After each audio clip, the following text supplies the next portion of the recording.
সুপ্রিয় শিক্ষার্থী, আমরা আজকে পদার্থবিজ্ঞান প্রথম পত্র অধ্যায় 9 তরঙ্গ এর কিছু বিষয় নিয়ে আলোচনা করব। আমরা গত ক্লাসে স্থির তরঙ্গ এবং স্থির তরঙ্গের গাণিতিক রাশিমালা নিয়ে আলোচনা করেছি। আজকে আমরা শব্দের তীব্রতা লেভেল এবং বিট নিয়ে আলোচনা করব। তো আমরা প্রথমে আসি শব্দের তীব্রতা ইতিমধ্যেই তোমাদেরকে বলা হয়েছে এবং তীব্রতার রাশিমালাও দেখানো হয়েছে।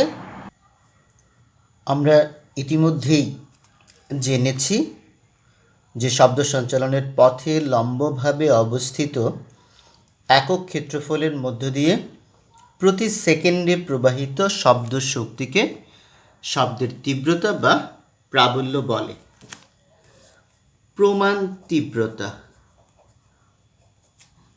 প্রমাণ তীব্রতা কাকে বলে? আমরা জানি এটা যে আমরা সবচেয়ে জোরালো যে তীব্রতার শব্দ শুনতে পাই বা আমাদের কানের সহনীয়, তার বিস্তার হচ্ছে প্রায় 10⁻⁻11 মিটার। দুঃখিত, সর্বোচ্চ হচ্ছে 10⁻⁻5 মিটার এবং সর্বনিম্ন হচ্ছে 10⁻⁻11 মিটার বিস্তার। কিন্তু এটা কম্পাঙ্কের কথা তো আমরা জানি যে সর্বোচ্চ কম্পাঙ্ক 20,000 হার্টজ এবং সর্বনিম্ন কম্পাঙ্ক হচ্ছে 20 হার্টজ। তো এটা কম্পাঙ্ক। আর বিস্তার, আমরা যে তীব্রতার শব্দ শুনি তার সর্বোচ্চ সহনীয় মাত্রা হচ্ছে বিস্তারের 10⁻⁻5 মিটার এবং সর্বনিম্ন হচ্ছে 10⁻⁻11 মিটার। অর্থাৎ 10⁻⁻11 মিটার বিস্তারের যে শব্দ, সেটা আমাদের কানে কেবলমাত্র শ্রবণের অনুভূতি জাগায়। তো এই যে তীব্রতার শব্দ, সেটাকে বলে প্রমাণ তীব্রতা। আমরা যদি খুব সহজে বুঝতে চাই প্রমাণ তীব্রতার বিষয়টা, তাহলে আমরা এইভাবে বলতে পারি যে সর্বনিম্ন যে তীব্রতার শব্দ আমাদের কানে শ্রবণের অনুভূতি জাগায়, সেটাই হচ্ছে প্রমাণ তীব্রতা। আমরা একটা ছোট এক্সাম্পল যদি বলি, যে একটা অনেক গভীর রাত, চারদিকে একদম নীরব, চুপচাপ, বিশাল বড় একটা হল রুমে তুমি একা আছো। এমন সময় যদি একটা আলপিন তুমি উপর থেকে ছেড়ে দাও ফ্লোরে, তাহলে দেখো যে খুব চোখ বন্ধ করে তুমি যদি প্রচণ্ড মনোযোগ দিয়ে শোনার চেষ্টা করো, তাহলে সেই আলপিন পড়ার শব্দ হয়তো তুমি শুনবে। চারদিকটা অনেক নীরব হলে এবং তোমার মনোযোগ অনেক বেশি হলে তুমি এই শব্দটা শুনবে, তাছাড়া কিন্তু এই শব্দটা শুনবে না। এই জন্য আমরা কিন্তু এটাকে বলি পিন পতন নীরবতা, মানে আলপিন পড়ার শব্দ শোনা যাবে। তো তাহলে এই যে তীব্রতার শব্দ কেবলমাত্র আমাদের কানে শ্রবণের অনুভূতি জাগায়, সেই তীব্রতাই হচ্ছে প্রমাণ তীব্রতা। আর আমরা যদি আর একটু ক্লিয়ার করতে চাই, তাহলে বলবো 1000 হার্টজ কম্পাঙ্ক এবং 10⁻⁻12 ওয়াট পার মিটার স্কোয়ার তীব্রতাকেই বলা হবে প্রমাণ তীব্রতা। ঠিক আছে? তাহলে এক কথায় আমরা প্রমাণ তীব্রতা বলতে 10⁻⁻12 ওয়াট পার মিটার স্কোয়ার তীব্রতার শব্দকে বুঝবো। এই মানটা কিন্তু দেওয়া থাকবে না, গাণিতিক সমস্যার সমাধান করার সময় এই মানটা আমাদের জানা থাকতে হবে। প্রমাণ তীব্রতা 10⁻⁻12 ওয়াট পার মিটার স্কোয়ার। একে আমরা জানি তীব্রতাকে আই দিয়ে প্রকাশ করা হয়, প্রমাণ তীব্রতাকে প্রকাশ করা হয় I0 দিয়ে। একে I0 দ্বারা প্রকাশ করা হয়। এই হচ্ছে আমাদের প্রমাণ তীব্রতা। তার মানে আমরা বুঝবো শ্রাব্যতার ন্যূনতম সীমা হচ্ছে 10⁻⁻12 ওয়াট পার মিটার স্কোয়ার। এবার দেখি আমরা তীব্রতা লেভেল। কোনো শব্দের তীব্রতা এবং প্রমাণ তীব্রতার অনুপাতের 10 বেস লগ। আমরা জানি লগ দুই ধরনের, ই বেস লগ একটা, 10 বেস লগ একটা। তো এই 10 বেস লগ নিলে বেল এককে তীব্রতা লেভেল পাওয়া যায় তীব্রতা লেভেলের পরিমাপের জন্য দুটো একক আছে, একটা বেল এবং একটা ডেসিবেল। তো তাহলে তীব্রতা লেভেল এর সঙ্গে আমরা কিভাবে বলবো যে কোনো শব্দের তীব্রতা এবং প্রমাণ তীব্রতার অনুপাতের 10 বেস লগ নিলে বেল এককে তীব্রতা লেভেল পাওয়া যায়। তাহলে কোনো শব্দের তীব্রতা আই, কোনো শব্দের তীব্রতা আই এবং প্রমাণ তীব্রতা আই নট হলে তীব্রতা level beta equal to log 10 I by I naught bel. Bel এককটাকে শুধু ক্যাপিটাল বি দিয়েও প্রকাশ করা যাবে, বেল লিখলেও হবে। তাহলে এই হচ্ছে আমাদের তীব্রতা লেভেল। তবে তীব্রতা লেভেলের প্রচলিত এককটা হচ্ছে ডেসিবেল। বেলের 10 ভাগের 1 ভাগকে অর্থাৎ 1/10কে বলা হয় ডেসিবেল। তাহলে ডেসিবেল এককে জাস্ট এটার 10 গুণ হবে, beta equal to 10 log 10 I by I naught decibel. Decibel লিখতে গেলে বেলের ছোট যেহেতু ডেসিবেল সেজন্য ডিটা স্মল লেটার দিয়ে লিখতে হয় আর বেলটা ক্যাপিটাল বি, অর্থাৎ ডেসিবেলকে আমরা স্মল ডি ক্যাপিটাল বি দিয়ে প্রকাশ করব সবসময়। তাহলে এই হচ্ছে আমাদের ডেসিবেল। দেখো যে একই সূত্র, এখানে যদি 10 না থাকে তাহলে এককটা হবে বেল, 10 থাকলে হবে ডেসিবেল। এই দুটো সূত্রই আমরা ব্যবহার করব অঙ্ক করার সময়। এবং মনে রাখবে তোমরা এই সূত্র দুটো লেখার সময় অবশ্যই সূত্রের সাথেই একক লিখে দিতে হবে। যখন তুমি সূত্র লিখবে এককটা অবশ্যই লিখতে হবে, কারণ বেল হলে এখানে 10 থাকবে না, ডেসিবেল হলে এখানে 10 থাকবে। কাজেই এটা অবশ্যই মনে রাখবা তোমরা, সূত্রের সাথেই এককটা থাকবে। তোমরা জানো আমরা তড়িৎ প্রবাহের তাপীয় ক্রিয়া মধ্যে জুলের সূত্র পড়েছিলাম, 0.24 I স্কোয়ার আরটি আর শুধু I স্কোয়ার আরটি।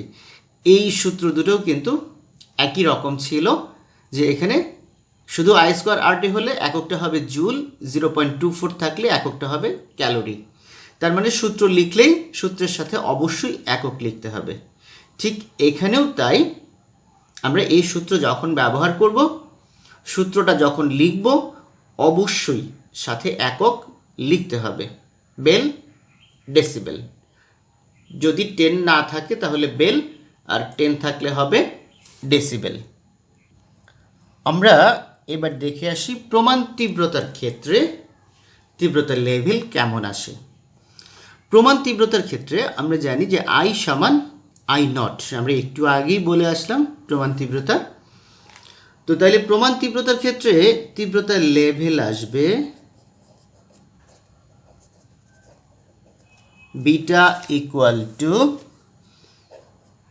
আমরা যদি বেল দিয়ে করি log 10 I এর পরিবর্তে আমরা যেহেতু I এবং I নট সমান, আমরা I naught by I naught বসাবো, বেল I নট বাদ যাবে, কাটা যাবে, 1 থাকবে, log 1 এর মান 0 বেল। অর্থাৎ এই হচ্ছে আমাদের প্রমাণ তীব্রতার ক্ষেত্রে সর্বনিম্ন যে শব্দ আমরা শুনতে পাই তার তীব্রতা লেভেল হচ্ছে 0 বেল। ডেসিবেল দিলেও একই আসবে, 0 ডেসিবেল। এখন কোনো শব্দের তীব্রতা, কোনো শব্দের তীব্রতা প্রমাণ তীব্রতার 10 গুণ হলে,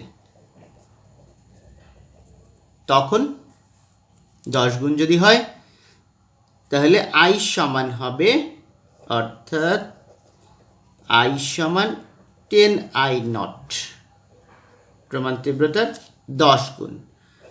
তখন বিটা ইকুয়াল টু হবে log 10 I naught by I naught bel. log 10 এর মান হচ্ছে 1, তাহলে 1 বেল। আমি ডেসিবেলে আর দেখাচ্ছি না, তোমরা বুঝতেই পারছো। ডেসিবেল এককে হলে এখানে 10 হবে, তার মানে 10 ডেসিবেল হবে। 10 গুণ যদি হয় তাহলে 10 ডেসিবেল হবে। আর বেল এককে 1 বেল।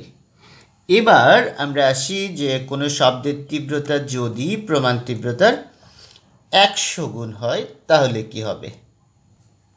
তাহলে 100 গুণ যদি হয় তীব্রতার লেভেল হবে beta equal to log 10 100 I naught by I naught bell.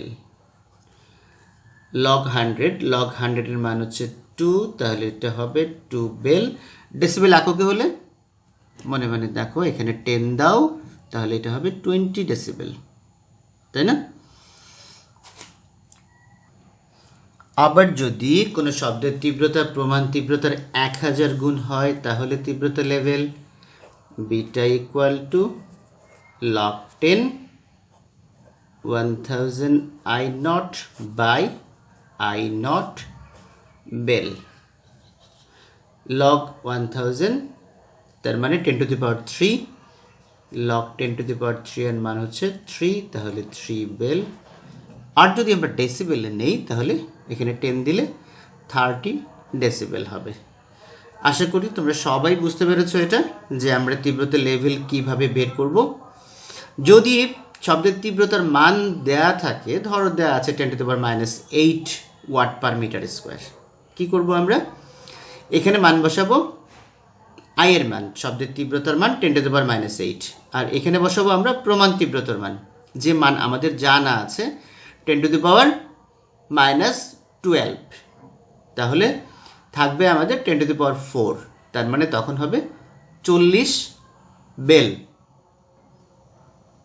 দুঃখিত, 4 বেল। ডেসিবেল এককে আসবে 40 ডেসিবেল। তো আশা করি এখন তোমরা এই সূত্র দুটো ব্যবহার করে, বেল এবং ডেসিবেল সূত্র দুটো ব্যবহার করে তোমরা যে কোনো শব্দের তীব্রতা লেভেল বের করতে পারবে। ঠিক আছে। আবার যদি আমরা বলি I সমান 10 to the power 0.1 I naught, 10 to the power 0.1 I naught, তখন তীব্রতা লেভেল কত হবে। log 10 to the power 0.1 I naught by I naught bel. 0.1 চলে যাবে, log 10 টু দি পাওয়ার 0.1 সমান হচ্ছে 0.1 বেল।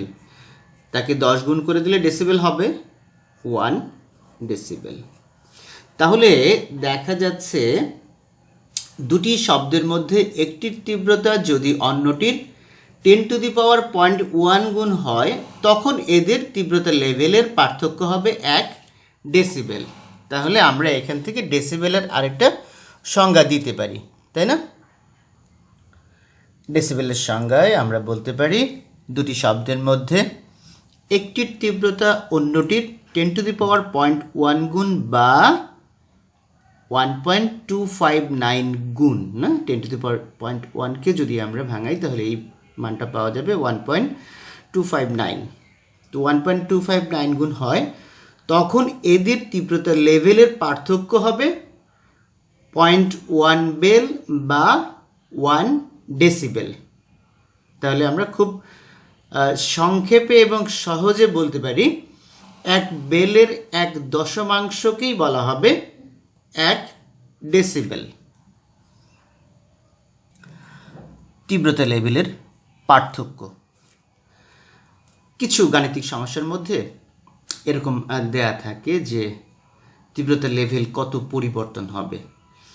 বললো একটি ফার্মে 1000 মুরগি ছিল, সেখানে 4000 মুরগি করা হলো, মুরগির সংখ্যা বাড়ানো হলো, তাহলে তীব্রতা লেভেলের শব্দের তীব্রতা লেভেলের কি পরিবর্তন হবে। এই ধরনের কিছু গাণিতিক সমস্যা সমাধান করতে গেলে আমাদের তীব্রতা লেভেলের পার্থক্যের সূত্রটা লাগবে। যে প্রাথমিক তীব্রতা আমরা একটা ধরে নিই I1, কোনো শব্দের প্রাথমিক তীব্রতা I1 এবং পরিবর্তিত তীব্রতা তীব্রতা I2 হলে এবার তীব্রতা লেভেলের পার্থক্য ডেল বিটা ইকুয়াল টু হবে log 10 I2 by I1 bel. I2 হচ্ছে পরিবর্তিত তীব্রতা, I1 হচ্ছে প্রাথমিক তীব্রতা। তাহলে বেল এককে তীব্রতা লেভেলের পরিবর্তন বা তীব্রতা লেভেলের পার্থক্য হবে log 10 I2 by I1 bell. অথবা আমরা ডেসিবেল এককে যদি বলি, ডেসিবেল এককে তোমরা সবাই বুঝতে পারছো নিশ্চয়ই, ডেল বিটা সমান হবে এখানে 10 হবে, 10 log 10 I2 by I1 decibel. আমাদের কিছু কিছু গাণিতিক সমস্যার ক্ষেত্রে দেখা যায় তীব্রতা লেভেলের পার্থক্য দিয়ে আমাদের সমাধান করতে হবে। তো যদি তীব্রতা লেভেলের পার্থক্য চায় শুধুমাত্র তীব্রতা লেভেলের পরিবর্তন, তখন কিন্তু আমাদের প্রমাণ তীব্রতার কোনো প্রয়োজন হবে না। আর যদি শব্দের তীব্রতা লেভেল বের করতে বলে তাহলে আমাদের প্রমাণ তীব্রতার দরকার হবে। ঠিক আছে, আমরা তীব্রতা লেভেলটা ব্যবহারের প্রচলিত এককটা কিন্তু ডেসিবেল। গাণিতিক সমস্যার সমাধান করার সময় যদি আমাদের উল্লেখ করে দেয় বেল এককে তীব্রতা লেভেল বের করো অথবা ডেসিবেল এককে বের করো, তাহলে তো আমাদের কোনো সমস্যা না, যা বলবে আমরা সেই অনুযায়ী করব। কিন্তু যদি শুধু তীব্রতা লেভেল বের করতে বলে, শুধু তীব্রতা লেভেল, এই শব্দের তীব্রতা লেভেল কত মনে রাখবে, সেটা আমরা অবশ্যই ডেসিবেল এককে বের করব। তো ডেসিবেল একক দিয়েই কিন্তু আসলে আমরা বুঝি যে কোন শব্দটা ক্ষতিকর, কোন শব্দটা কতটা জোরালো শোনা যাবে, কতটা তীব্র শোনা যাবে, এর একটা ধারণা পাওয়া যায়। তো অনেক সময় গাণিতিক সমস্যা উদ্দীপক তৈরি করে লাস্টে উচ্চতর দক্ষতার প্রশ্নটা করে যে এই শব্দ কানে যন্ত্রণা সৃষ্টি করবে কি না, গাণিতিক বিশ্লেষণ দ্বারা যুক্তি দাও। তো আমরা সেই শব্দের তীব্রতা লেভেল বের করব। বের করার পর আমরা কি করে বুঝবো যে এই শব্দটা যন্ত্রণা সৃষ্টি করবে কিনা? সব বইয়েই একটা তালিকা দেয়া আছে কোন শব্দের তীব্রতা লেভেল কেমন হয়। এক এক বইয়ে এক এক রকম দেয়া আছে। সাধারণ কথাবার্তা, লাইব্রেরির শব্দ, কলকারখানার শব্দ, যানবাহনের শব্দ, কোলাহলপূর্ণ জায়গা, বাজার, এই বিভিন্ন জায়গার তীব্রতা লেভেল কোনটা কেমন হয় দেয়া আছে, তোমরা একটু দেখে নেবে। কিন্তু আমাদের অবশ্যই কয়েকটা জায়গা মনে রাখতে হবে, অ্যাটলিস্ট 3টা জায়গা আমাদের খুব ভালোভাবে মনে রাখতে হবে। এই 3টে গুরুত্বপূর্ণ জায়গা হচ্ছে, এক, শ্রাব্যতার শুরু, আমরা কোন তীব্রতার শব্দ শুনতে পাই। ইতিমধ্যেই বলেছি তোমাদেরকে এর তীব্রতা লেভেল 0 ডেসিবেল। আমাদের কানের জন্য সহনীয় মাত্রা 70 ডেসিবেল পর্যন্ত। 70 ডেসিবেলের উপরে শব্দ গেলে আমাদের ভালো লাগবে না। তো এরপর কিন্তু কানে যন্ত্রণা হবে না, আমাদের ভালো লাগবে না শব্দটা শুনতে, খুব জোরালো চিৎকার শব্দ, চেঁচামেচি নিশ্চয়ই আমাদের ভালো লাগে না। তো আমাদের সহনীয় মাত্রা হচ্ছে 70 ডেসিবেল পর্যন্ত। 70 ডেসিবেলের উপরে গেলে এটা আমাদের কাছে ভালো লাগে না। আর শ্রুতি যন্ত্রণার শুরু হবে 120 ডেসিবেলের উপরে গেলে। দেখো 70 থেকে 120 এর মাঝখানে আমাদের কানে যন্ত্রণা হবে না, কিন্তু আমাদের অস্বস্তি লাগবে। কিন্তু 120 ডেসিবেলের উপরে গেলে আমাদের কানে রীতিমতো যন্ত্রণা হবে। রাস্তার পাশে অনেক সময় তোমরা দেখেছো ইট ভাঙা মেশিন, ইট ভাঙছে, নিশ্চয়ই তার পাশে দাঁড়িয়ে থাকলে তোমার ভালো লাগবে না, কানের রীতিমতো যন্ত্রণা শুরু হবে, অস্বস্তি লাগবে, তাই না? তো 120 ডেসিবেলের উপরে গেলে এটা আমাদের কানে যন্ত্রণা শুরু করবে, অসহনীয়। তাহলে আমরা এভাবে মনে রাখবো 70 ডেসিবেল পর্যন্ত হচ্ছে সহনীয় মাত্রা, 70 থেকে 120 ডেসিবেল এই রেঞ্জটা হচ্ছে আমাদের অস্বস্তি লাগবে কিন্তু যন্ত্রণা হবে না, কিন্তু 120 ডেসিবেলের উপরে গেলে আমাদের কানে রীতিমতো যন্ত্রণা শুরু হবে। তারপরেও কিছু বিষয় আছে যে এইটা এক একজনের ম্যান টু ম্যান ভ্যারি করে।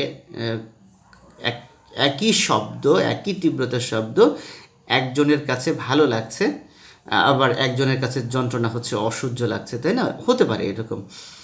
তোমরা যখন একটা কনসার্টে যাবা, কনসার্ট দেখবা, বিকট শব্দে কনসার্ট হচ্ছে, তোমাদের কাছে অনেক ভালো লাগবে। এটা একটা বৃদ্ধ লোককে নিয়ে ওখানে দাঁড় করাও, সে চোখ মুখ বন্ধ করে কানে হাত দিয়ে কোনো মতে পালানো যায় কিনা এখান থেকে পথ খুঁজবে।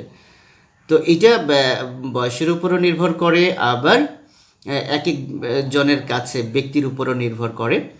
তো আমাদের কমন বিষয় হচ্ছে এই, ঠিক আছে? শ্রাব্যতার শুরু 0 ডেসিবেল, সহনীয় মাত্রা 70 ডেসিবেল পর্যন্ত, তারপরে আমাদের অস্বস্তি শুরু হবে 120 ডেসিবেলের উপরে গেলে রীতিমতো কানে যন্ত্রণা শুরু হবে। এই 3টা বিষয় খেয়াল রাখবে, তাহলে আমরা এই প্রশ্নের উত্তরগুলো দিতে পারবো। এরপর আমরা আসি স্বরকম্প বা বিট। বিটটা আমাদের বেশ গুরুত্বপূর্ণ একটা টপিক। এখান থেকে সৃজনশীল প্রশ্নের উদ্দীপক তৈরি করা সম্ভব। আমরা এই টপিকটা একটু ভালো করে পড়ব, একটু বিস্তারিত পড়ব। স্বরকম্প বা বিট, বইয়ে তো নানা ধরনের সংজ্ঞা আছে, নিঃসন্দেহে যে কোনো সংজ্ঞা পড়লেই হবে। বিটের সংজ্ঞা পরীক্ষাতে আসেও, যে কোনো বই থেকে তুমি সংজ্ঞাটা লেখো, সেটা হবে, কোনো সমস্যা নেই। কিন্তু আমি একটু অন্যরকম করে সংজ্ঞাটা লিখব। কিছু সুনির্দিষ্ট বিষয় আছে সংজ্ঞাটার মধ্যে, আমি এগুলো উল্লেখ করতে চাই। তাহলে সংজ্ঞাটা আমি লিখি আগে, তারপরে আমি বিষয়টা বলি।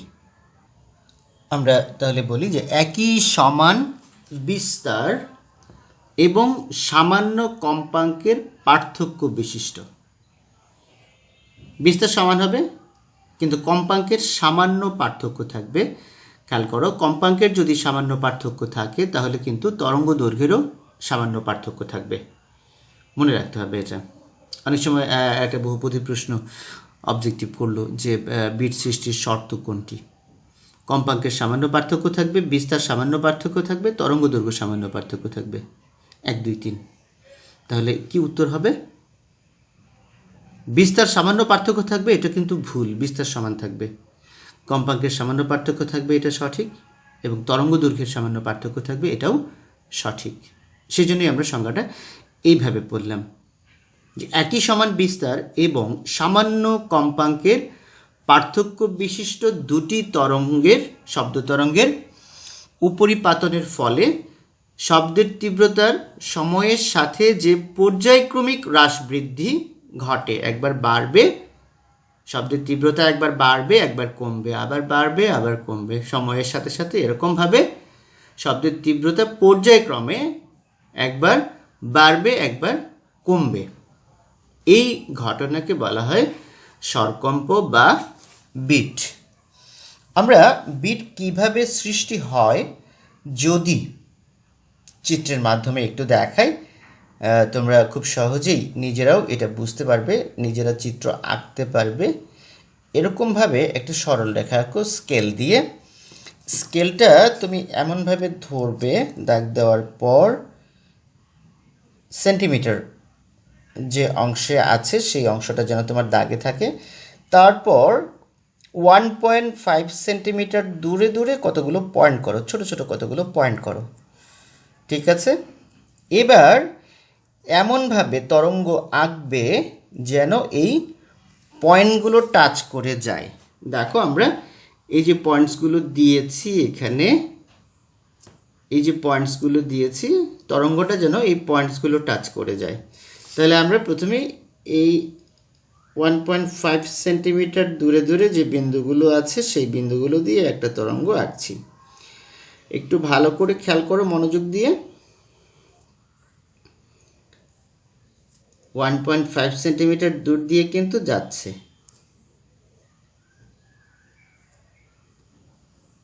তাহলে তরঙ্গ দৈর্ঘ্য হবে 3 সেন্টিমিটার।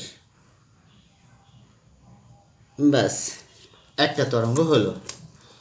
এবার আমরা আরেকটা তরঙ্গ দেখাবো।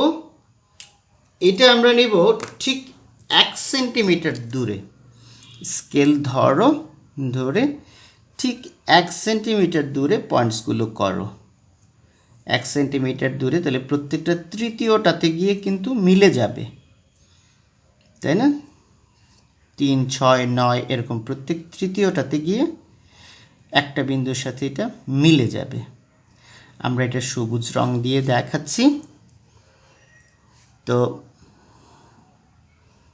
দ্বিতীয়টা 1 সেন্টিমিটার দূরে যে বিন্দুগুলো করলাম, আমাদের পরবর্তী কাজ হবে এই বিন্দুগুলি দিয়ে তরঙ্গটা আঁকা। আমরা এই বিন্দুগুলিকে রেখে তরঙ্গটা আঁকবো। খেয়াল করো, খুব ভালো করে খেয়াল করো, কারণ আমরা 3টা তরঙ্গ আঁকবো, একটা কালো, একটা সবুজ, এবং এই 2টার লব্ধি তরঙ্গ আঁকবো আমরা লাল কলম দিয়ে। যখন 3টে একবারে আঁকবো তখন কিন্তু সব কেমন যেন হিবিজিবি লাগবে। তো তুমি নিজে আঁকার চেষ্টা করো, খুবই সহজ। তুমি যদি একবার আঁকো হাত দিয়ে নিজে, তাহলে তোমার জন্য আর কোনো সমস্যা হবে না বুঝতে। দেখো, আমরা 1 সেন্টিমিটার দূরে এটা আঁকছি। হ্যাঁ, 1 সেন্টিমিটারে আমরা যাব, আমরা আগের তরঙ্গের দিকে তাকাবোই না, আমরা বিস্তারটা আগের সমান রেখে, বিস্তার বোঝো তো, উপরে নিচে সমান রাখবো আমরা আগেরটার মতোই। আমরা যাব কিন্তু ওই বিন্দুগুলি দিয়ে, 1 সেন্টিমিটার দূরে দূরে যে বিন্দুগুলো আছে সেই বিন্দুগুলো দিয়ে আমরা যাব। আগের তরঙ্গের দিকে আমরা দেখব না, আগের তরঙ্গ যেভাবে আছে থাক। আমরা 1 সেন্টিমিটার দূরে দিয়ে যে বিন্দুগুলো আছে সেই বিন্দুগুলো দিয়ে আমরা যাব। বিস্তারটা আমরা চেষ্টা করব আগেরটার সমান রাখার জন্য। দেখো, এবার একটু খেয়াল করে দেখো, দুটো তরঙ্গ একসাথে, কিছু কিছু পয়েন্টস পাবো আমরা যেখানে তরঙ্গগুলো একসাথে চলছে, তাই না? আবার এই যে এখানে একসাথে, এখানে একসাথে, এখানে একসাথে, শুরুতে একসাথে ছিল, এরকম। আবার কিছু বিন্দু আমরা পাবো যেগুলো বিপরীত দিকে। দেখো, কালো তরঙ্গর নিচে সবুজটা উপরে, সবুজটা নিচে, কালোটা উপরে। কিছু জায়গা আমরা পাবো 2টা তরঙ্গ বিপরীত দিকে, আবার এই যে বিপরীত দিকে, এই যে বিপরীত দিকে, তাই না? এই বিন্দুগুলো বিপরীত দিকে, আবার এগুলো একই সাথে একই দিকে চলছে, এখানে একই দিকে, এখানে একই দিকে। আমরা উপরিপাতনের নিয়ম যে দেখেছি এর আগের ক্লাসে, তো তাহলে সেই অনুযায়ী, উপরিপাতনের নিয়ম অনুযায়ী এবার কি হবে? এবার হবে যেখানে সমদশায় সেখানে লব্ধি তরঙ্গের বিস্তারটা বেশি হবে, তাই না? আর যেখানে বিপরীত দশায় সেখানে কম হবে। আবার দেখো, এইখানে সমদশায় তাহলে লব্ধি তরঙ্গের বিস্তার বেশি হবে, আবার এখানে কম হবে, আবার বেশি হবে, আবার কম হবে, এখানে এসে আবার বাড়বে। এই যে দেখো আমরা কি হচ্ছে, এবার নিশ্চয়ই পরিষ্কার, লব্ধি তরঙ্গের বিস্তার পর্যায়ক্রমে একবার বাড়বে, আবার কমবে, আবার বাড়বে, আবার কমবে।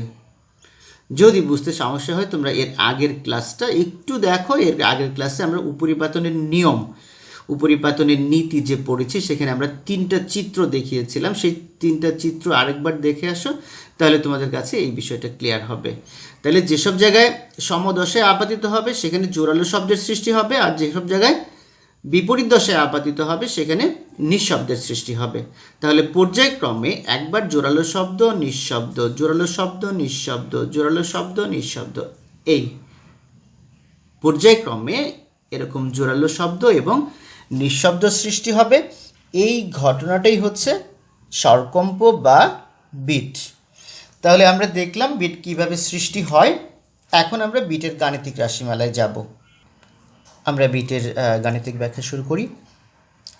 মনে করি একই সমান বিস্তার এবং সামান্য কম্পাঙ্কের পার্থক্যের 2টি তরঙ্গ একই দিকে অগ্রসর হচ্ছে, একই সাথে একই দিকে। যে কোনো সময়, যে কোনো টি সময়ে কোনো স্থানে তরঙ্গদ্বয় কর্তৃক সৃষ্ট সরণ যথাক্রমে y1 এবং y2 হলে আমরা y1 এবং y2-র সমীকরণ লিখব। তরঙ্গের সমীকরণ, তরঙ্গের সমীকরণ আমরা বিভিন্নভাবেই লিখতে পারি। তোমাদের নিশ্চয়ই মনে আছে তরঙ্গের সমীকরণ আমরা মূল যে সমীকরণ পেয়েছিলাম আগে, সেটা ছিল y সমান a sin ওমেগা টি, তাই না? মূল সমীকরণটা আমরা এই সমীকরণটা ব্যবহার করব। এই ওমেগার জায়গায় আমরা যদি কম্পাঙ্ক দিয়ে প্রকাশ করি, যেহেতু 2টা তরঙ্গের কম্পাঙ্ক ভিন্ন, আমরা জানি ওমেগা ইকুয়াল টু হচ্ছে 2 পাই এফ, তার মানে y equal to a sine 2 pi F t. আমরা এই সমীকরণটা ব্যবহার করব, এ সাইন 2 পাই এফ টি। পার্থক্য হবে বিস্তার তো সমান, তাই না? দুটো তরঙ্গেরই বিস্তার সমান, কাজে দুটোর ক্ষেত্রে এ হবে। আমাদের টিও সমান, দুই তরঙ্গের ক্ষেত্রে একই সময়ে কোনো বিন্দুর সরণ, শুধু পার্থক্য হবে এফ অর্থাৎ কম্পাঙ্কে। প্রথম তরঙ্গের কম্পাঙ্ক দ্বিতীয় তরঙ্গের কম্পাঙ্ক ভিন্ন ভিন্ন হবে। আমরা ধরে নিই প্রথম তরঙ্গের কম্পাঙ্ক f1, দ্বিতীয় তরঙ্গের কম্পাঙ্ক f2। তাহলে y1 সমান আসবে y1 সমান a sin 2 পাই f1t এবং y2 সমান a sin 2 পাই f2t। এবার দেখো আমাদের কাজ শেষ। আমরা স্থির তরঙ্গের যে গাণিতিক রাশিমালা পড়েছিলাম মনে আছে তোমাদের? সেখানে কিন্তু বলেছিলাম আমরা যে বি টু পড়বো আমরা ঠিক একইভাবে, শুধু স্টার্টিং সমীকরণ দুইটা ভিন্ন। আমরা স্থির তরঙ্গের ক্ষেত্রে সমীকরণ দুটো ছিল a sine 2 pi by lambda v t minus x একটা, ভিটি প্লাস এক্স একটা, আমাদের শুরু ছিল ওইটা। আর এই ক্ষেত্রে বিটা আমরা শুরু করব এ সাইন 2 পাই f1t, এ সাইন 2 পাই f2t। এই শুরুটা শুধু ভিন্ন, ব্যাস বাকি অংশ হুবহু আমরা স্থির তরঙ্গে যেভাবে প্রতিপাদন করে এসেছি, লব্ধি তরঙ্গের সমীকরণ বের করেছি। বিটের ক্ষেত্রেও আমরা ঠিক একইভাবে লব্ধি তরঙ্গের সমীকরণ বের করব, একই প্রক্রিয়াতে। তাহলে এই তরঙ্গদ্বয়ের উপরিপাতনের ফলে সৃষ্ট লব্ধি তরঙ্গের y সমান y1 প্লাস y2, আমরা দুটো যোগ করে দেব সমীকরণ। হ্যাঁ, a sine 2 pi f1t plus a sine 2 pi f2t। এবার আমরা ঠিক আগের মতোই এটা কমন নেব, sine 2 pi f1t plus sine 2 pi f2t। আচ্ছা, কমন নিলাম। এবার আমরা sine C plus sine D এই সূত্র ফেলব, 2 sine C plus D by 2। আমরা যদি যোগ করি 2 পাই কমন যাবে, টি কমন যাবে, 2 পাই আগে লিখলাম, তাই না? সি প্লাস ডি তো, তাহলে f1 plus f2, f1 plus f2 একবারে করলাম আমরা, ডিভাইডেড বাই 2 না, ইন্টু টি। দেখো সাইন সি প্লাস ডি হয়েছে কিনা। Sine C plus sine D, 2 sine C plus D, C plus D থেকে আমরা 2 পাই কমন নিলাম, টি কমন নিলাম, থাকলে f1 প্লাস f2 বাই 2। আর থাকবে cos C minus D by 2। তাহলে এখানেও আমাদের 2 পাই কমন যাবে, f1 minus f2 into T by 2। ঠিক আছে, তাহলে sine C plus D by 2 cos C minus D by 2। এখানে আমরা একটা কাজ করব, সেটা হচ্ছে ব্র্যাকেট তো তুলেই দিব, আর এখানে f1 প্লাস f2 বাই 2 দুটো কম্পাঙ্কের যোগফলকে 2 দিয়ে ভাগ করলে যা পাওয়া যাবে সেটা হচ্ছে গড় কম্পাঙ্ক। আমরা গড় কম্পাঙ্ক f দিয়ে প্রকাশ করি, শুধু f দিয়ে গড় কম্পাঙ্ক। তাহলে আমাদের সমীকরণ দাঁড়াবে, দেখে রাখো, সাইন 2 পাই, এটুকু হচ্ছে f, f t, কজের অংশ যা আছে তাই থাকবে। তাহলে আমরা সাইনের জন্য এই অংশটা লিখলাম 2a সাইন 2 পাই ft, যেখানে f হচ্ছে গড় কম্পাঙ্ক, তার মানে f1 প্লাস f2 বাই 2। আর আমরা কজের ক্ষেত্রে নিচে একটা 2 ছিল, উপরে 2 ছিল, আমরা 2 কেটে দিয়েছি, pi into f1 minus f2 into টি।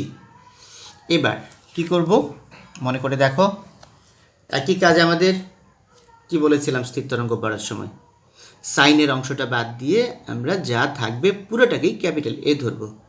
এই ক্ষেত্রেও ঠিক তাই, আমরা সাইনের অংশ বাদ দিয়ে পুরোটাকে ক্যাপিটাল এ ধরবো, ধরি 2a cos pi f1 minus f2 into T equal to capital A. সুতরাং আমাদের সমীকরণ দাঁড়াবে y সমান a sine 2 pi F T. এই হচ্ছে আমাদের লব্ধি তরঙ্গের সমীকরণ। এটি লব্ধি তরঙ্গের সমীকরণ, যার বিস্তার ক্যাপিটালে। খেয়াল করো, লব্ধি তরঙ্গের সমীকরণ আসলে আমাদের কোনো কাজে লাগবে না, আমরা এমনি দেখলাম। আমাদের কাজে লাগবে হচ্ছে বিস্তার। এই বিস্তারটা দেখো নির্ভর করে কার উপর? এ তো সমানই সবসময়, তাই না? আমাদের বিস্তার নির্ভর করবে টি এর উপর। সময়ের সাথে সাথে লব্ধি তরঙ্গের বিস্তারটা পর্যায়ক্রমে পরিবর্তন হবে। তাহলে আমরা দেখি বিস্তারটা কখন সর্বোচ্চ কখন সর্বনিম্ন হবে। বিস্তার সর্বোচ্চ হবে যদি cos থিটার মান সর্বোচ্চ হয়, আর বিস্তার সর্বনিম্ন হবে যখন cos থিটার মান সর্বনিম্ন। আচ্ছা, তাহলে আমরা বলে ফেললি লব্ধি তরঙ্গের বিস্তার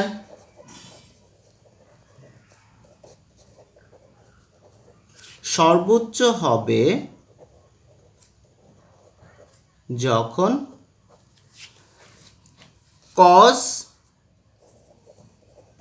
পাই f1 minus f2 into T equal two, মনে আছে না, cos থিটার মান সর্বোচ্চ,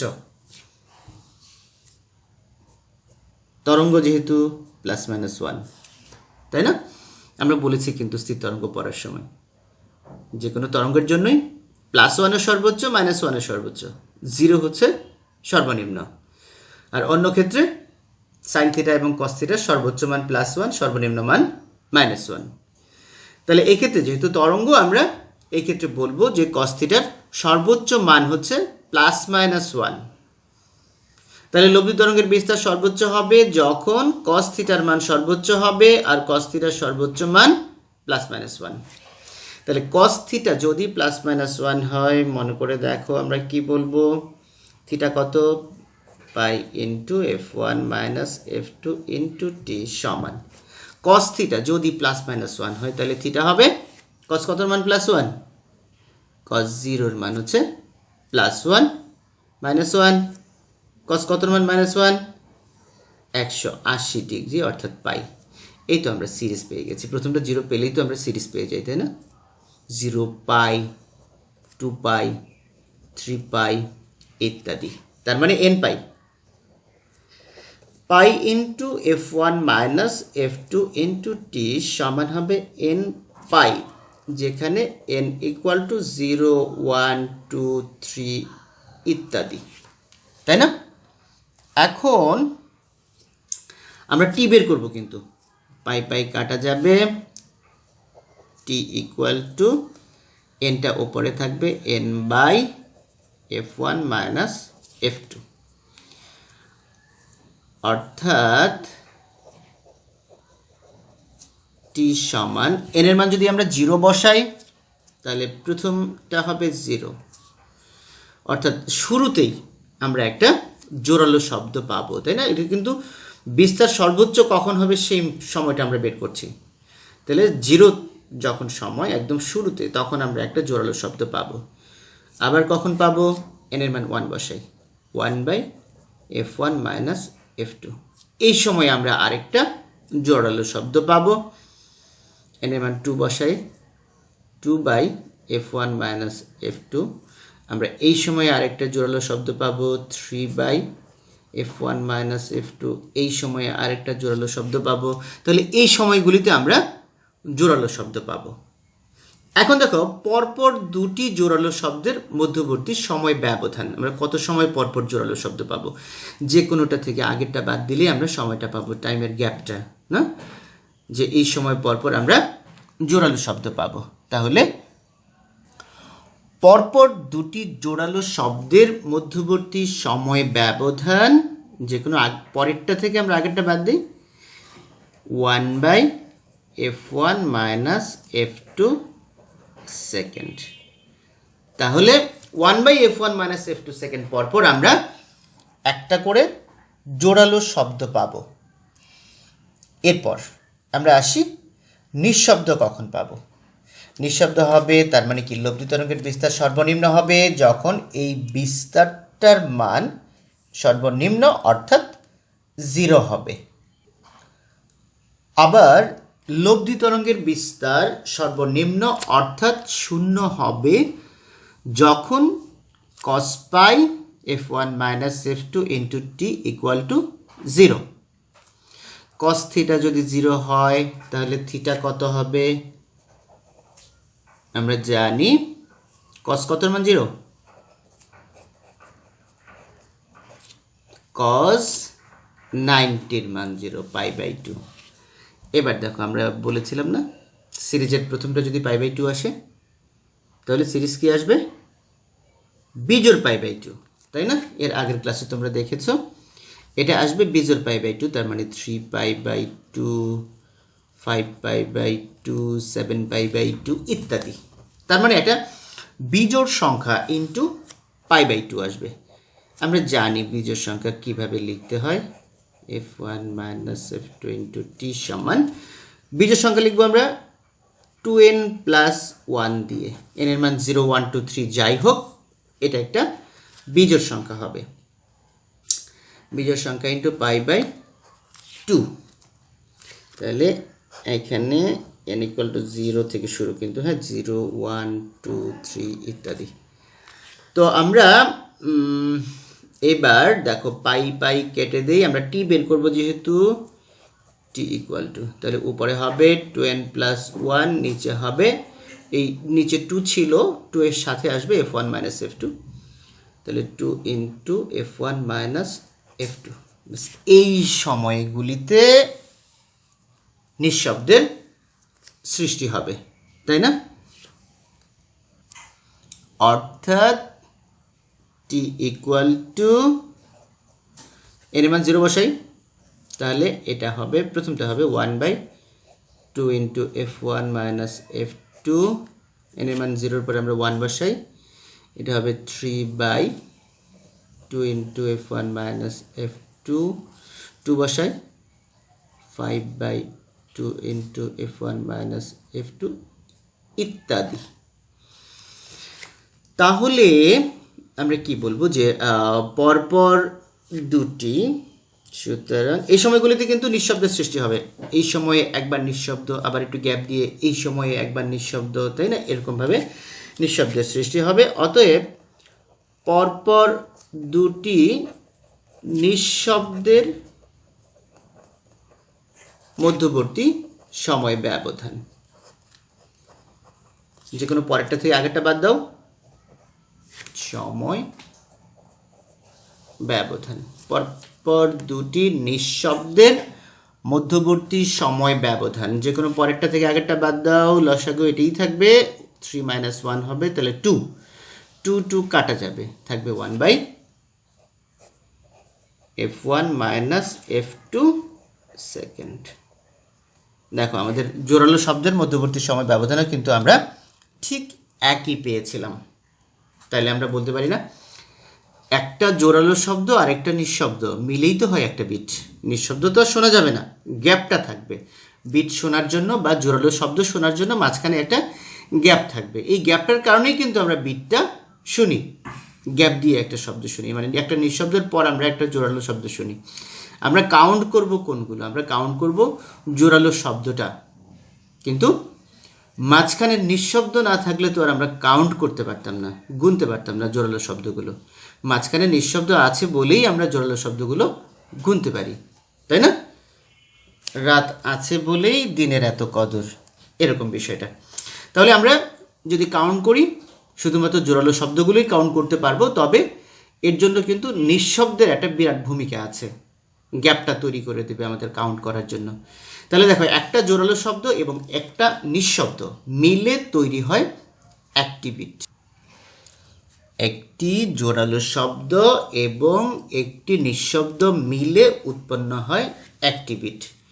সুতরাং 1/f1 মাইনাস f2 সেকেন্ডে উৎপন্ন হয়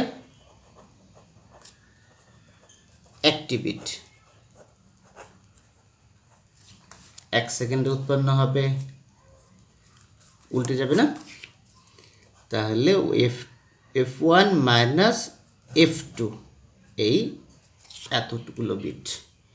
তার মানে এই যে f1 মাইনাস f2 এটি হচ্ছে প্রতি সেকেন্ডে উৎপন্ন বিট সংখ্যা। প্রতি সেকেন্ডে উৎপন্ন বিট সংখ্যা হবে f1 মাইনাস f2, অর্থাৎ প্রতি সেকেন্ডে উৎপন্ন বিট সংখ্যা n ইকুয়াল টু হবে f1 মাইনাস f2। কন্ডিশন আছে আবার, যদি f1 গ্রেটার দেন f2 হয়। দুটোর মধ্যে একটাকে তো আমাদের বড় ধরে নিতে হবে।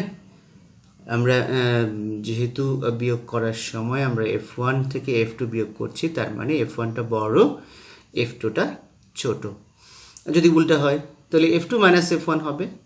আমরা এভাবে লিখতে পারি, অতএব n ইকুয়াল টু f1, এরকম একটা ঢেউ চিহ্ন আমরা ব্যবহার করি, তাই না, ডিফারেন্স টু f2।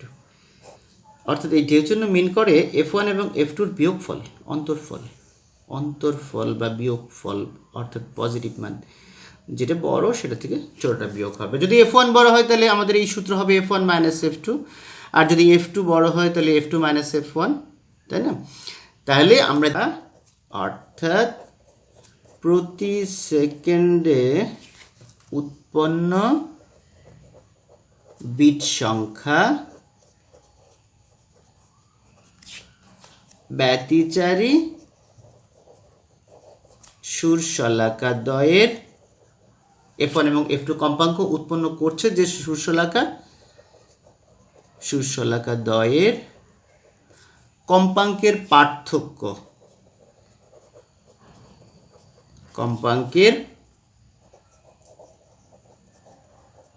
পার্থক্যের সমান। f1 বড় হলে f1 মাইনাস f2, আর f2 বড় হলে f2 মাইনাস f1। তাহলে প্রতি সেকেন্ডে উৎপন্ন বিটের সংখ্যা হবে সুরশলাকাদ্বয়ের কম্পাঙ্কের পার্থক্যের সমান। এরপর ছোট্ট একটা বিষয়, স্বরকম্প বা বিটের উপলব্ধি।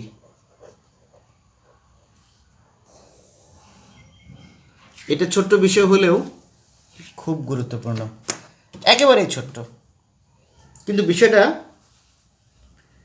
আমাদের গাণিতিক সমস্যার উচ্চতর দক্ষতার প্রশ্ন হিসাবে এটি ব্যবহার করে। দুটো তরঙ্গ দিবে, দুটো তরঙ্গের সমীকরণ দিবে অথবা চিত্র দিবে উদ্দীপকে, দিয়ে উচ্চতর দক্ষতার প্রশ্ন করবে যে তরঙ্গ দুটি একই সাথে চললে, কোনো মাধ্যমের মধ্য দিয়ে চললে বিট শোনা যাবে কিনা, বিট সৃষ্টি হবে কিনা। এখন কয়টা বিট শোনা যাবে, সেকেন্ডে কয়টা বিট শোনা যাবে, কয়টা বিট আমরা গুনতে পারবো, কাউন্ট করতে পারবো, এটা একটা বিষয়। আমরা চোখের ক্ষেত্রে এটা জানি, চোখের ক্ষেত্রে আমরা জানি তোমার মাথার উপরে যে ফ্যান ঘুরছে, ফ্যান চলন্ত অবস্থায় তুমি পাখা গোনার চেষ্টা করো, পারবে না। কারণ কি? কারণ হচ্ছে একটা পাখা তোমার চোখ থেকে সরে যাওয়ার 1/10 সেকেন্ডের মধ্যেই আরেকটা পাখা চলে আসে, যে কারণে আগেরটা আর পরেরটা তুমি পার্থক্য করতে পারো না। কিন্তু যদি 1/10 সেকেন্ড পরে আসতো তাহলে তুমি কাউন্ট করতে পারবে। ফ্যান একদম আস্তে আস্তে যখন ঘুরে তখন তুমি কাউন্ট করতে পারবে, গুনতে পারবে। তো একটু স্পিড বেড়ে গেলেই আর গুনতে পারবে না। এটার বিষয়টা হচ্ছে যে একটা বস্তু আমরা দেখলে আমাদের চোখে 1/10 সেকেন্ড পর্যন্ত, বস্তুটা সরে যাওয়ারও 1/10 সেকেন্ড পর্যন্ত তার অনুভূতি আমাদের মাথায় থাকে। এই সময়ের মধ্যে অন্য কোনো বস্তু আসলে আমরা আগেরটা আর পরেরটা এই দুটোর মধ্যে কোনো পার্থক্য করতে পারি না। শব্দের ক্ষেত্রেও ঠিক তাই। একটা শব্দ শোনার 1/10 সেকেন্ডের মধ্যে যদি আরেকটা শব্দ আমাদের কানে আসে তাহলে আমরা এই দুই শব্দের মধ্যে পার্থক্য করতে পারি। এটা তো তাইলে আমরা বিট কাউন্ট করার জন্য আমাদের কিন্তু সর্বোচ্চ একজন মানুষ সর্বোচ্চ 10টি বিট 1 সেকেন্ডে কাউন্ট করতে পারবে, গুনতে পারবে, সর্বোচ্চ 10টি। এই সর্বোচ্চ 10টির বেশি বিট কেউ কাউন্ট করতে পারবে না। তবে এটা সামান্য কম বেশি হতে পারে ব্যক্তি বিশেষের উপর, কিন্তু যেটা বললাম সর্বোচ্চ 10টার বেশি কিন্তু কেউ পারবে না। তবে 60টা পর্যন্ত সবাই পারবে। সেই জন্য কোনো বইয়ে 60টি দেওয়া আছে, কমন সবাইকে ধরে কোনো বইয়ে 10টি দেওয়া আছে। আমাদের জন্য সেটা সমস্যা হবে না। সর্বোচ্চ প্রতি সেকেন্ডে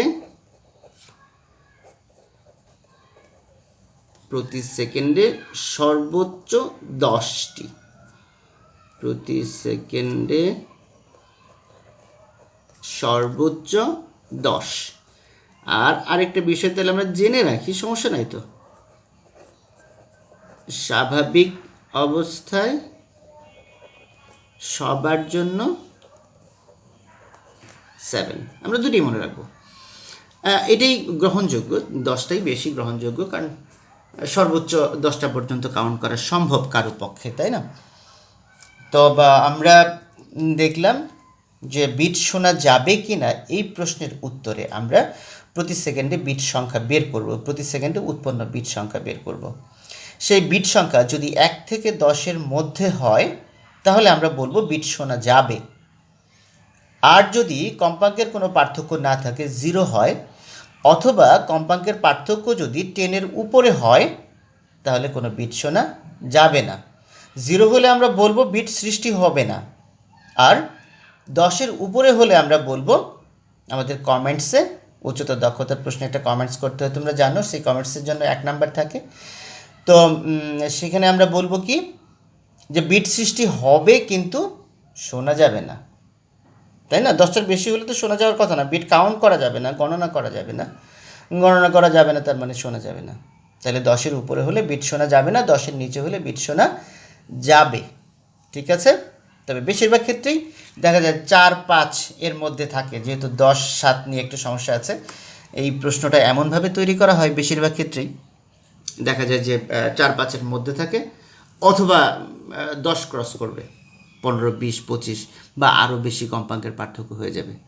তাহলে আমাদের 10-7 নিয়ে কিন্তু কোনো সমস্যা হবে না। তো আমরা আজকে বিটের গাণিতিক বিশ্লেষণ দেখলাম, অনেক বড় একটা ক্লাস হলো আজকে। আর আমরা উপলব্ধি দেখলাম, তার আগে আমরা তীব্রতার লেভেল পড়লাম। বেশ গুরুত্বপূর্ণ 2টা টপিক, কিন্তু তীব্রতা লেভেল থেকেও আমাদের সৃজনশীল প্রশ্ন হতে পারবে, বিট থেকে তো পারবেই। এই 2টো অংশ পড়লাম। বিটের আর কিছু অংশ কিন্তু বাকি রইল আমাদের নেক্সট ক্লাসের জন্য। খুব গুরুত্বপূর্ণ একটা বিষয় রয়ে গেল, সেটা হচ্ছে বিট গণনা করে কিভাবে অজানা কম্পাঙ্ক নির্ণয় করা যায়। এখান থেকে সবচেয়ে বেশি উদ্দীপক তৈরি হয়, সৃজনশীল প্রশ্ন তৈরি হয়। তো আমরা আগামী ক্লাসে এই বিষয়টা ক্লিয়ার করব। একেবারে সহজভাবে আমি তোমাদেরকে বোঝাবো, পড়ার দরকার হবে না, তোমরা জাস্ট একবার শুনলেই বুঝতে পারবে এবং মনে রাখতে পারবে। খুব সহজেই আমি এই বিষয়টা ব্যাখ্যা করব তোমাদেরকে। তো সেই পর্যন্ত সবাই ভালো থাকো, সুস্থ থাকো। সবাইকে অনেক অনেক ধন্যবাদ। খুদা হাফেজ।